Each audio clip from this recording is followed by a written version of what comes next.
Shalom, salam sejahtera bagi kita semua, kekasih Kristus dan juga jemaat Tuhan dimanapun Bapak Ibu Saudara berada.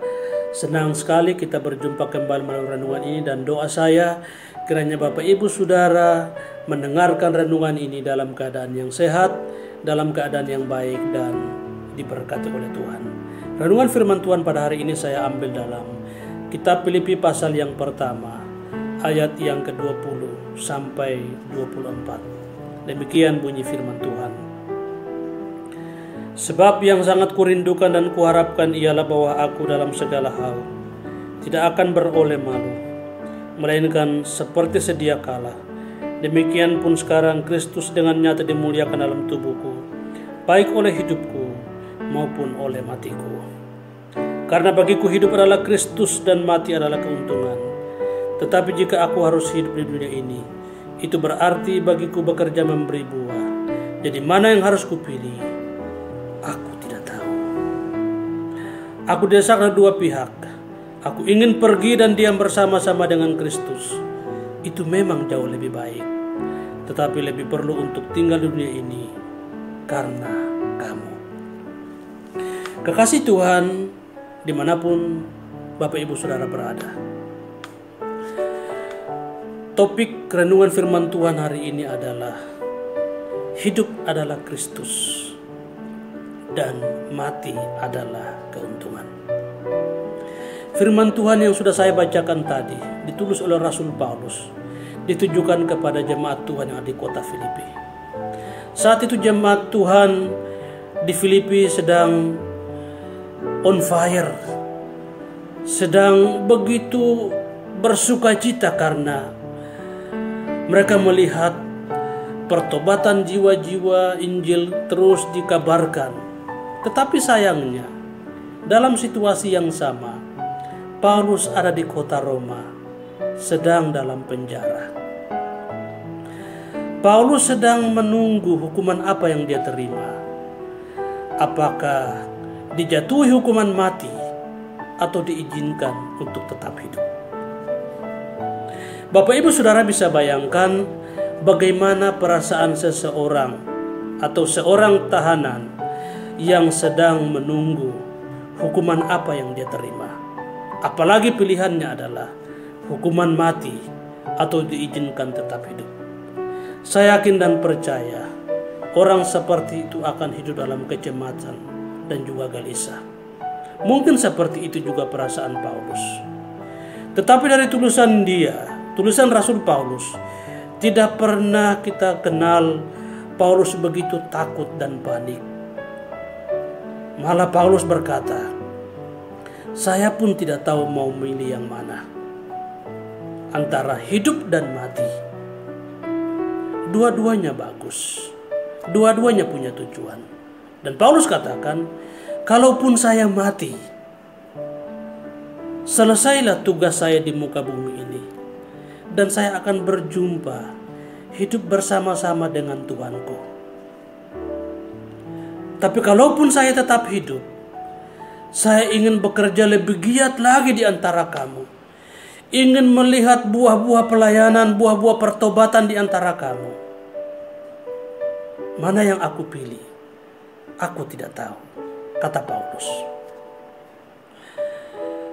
Dia katakan di kitab Roma pasal yang ke-18, ayat yang ke-8. Ini perkataan Paulus yang luar biasa. Begini bunyinya. Sebab jika kita hidup untuk Tuhan. Dan jika kita mati untuk Tuhan. Jadi baik hidup atau mati kita adalah milik Tuhan. Orang yang sudah yakin dan percaya akan kuasa Tuhan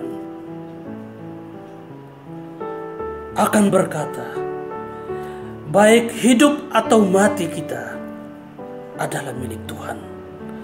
Karena semuanya itu punya tujuan yang mulia. Semuanya itu baik bagi orang percaya, termasuk Rasul Paulus. Kenapa Paulus begitu yakin dengan imannya? Karena Paulus sudah melihat bagaimana kebaikan Tuhan yang dia alami, bagaimana perubahan besar yang sudah Tuhan kerjakan dalam hidupnya. Jadi Paulus sebenarnya tidak ragu. Kalau mati oke, hidup pun oke, semuanya bagus, semuanya punya tujuan yang mulia. Kalau saya mati, saya akan tinggalkan dunia ini, saya akan berjumpa dengan Tuhanku. Tapi kalau hidup, saya akan berbuat, mengabarkan Injil Kristus, melihat pertumbuhan imanmu, melihat sukacitamu di dalam Tuhan.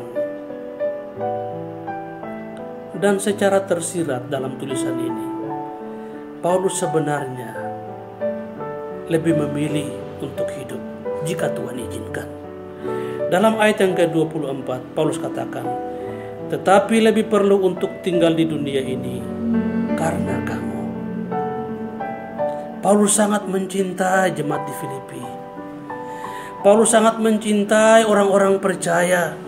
Dia ingin melihat pertumbuhan iman, buah-buah pelayanan itu dinikmati oleh banyak orang.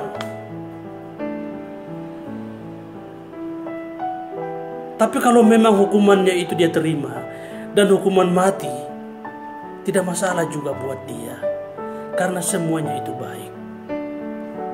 Kekasih Tuhan dimanapun Bapak Ibu Saudara berada, banyak orang mungkin hidup dalam ketakutan, apalagi diperhadapkan dengan antara hidup dan mati.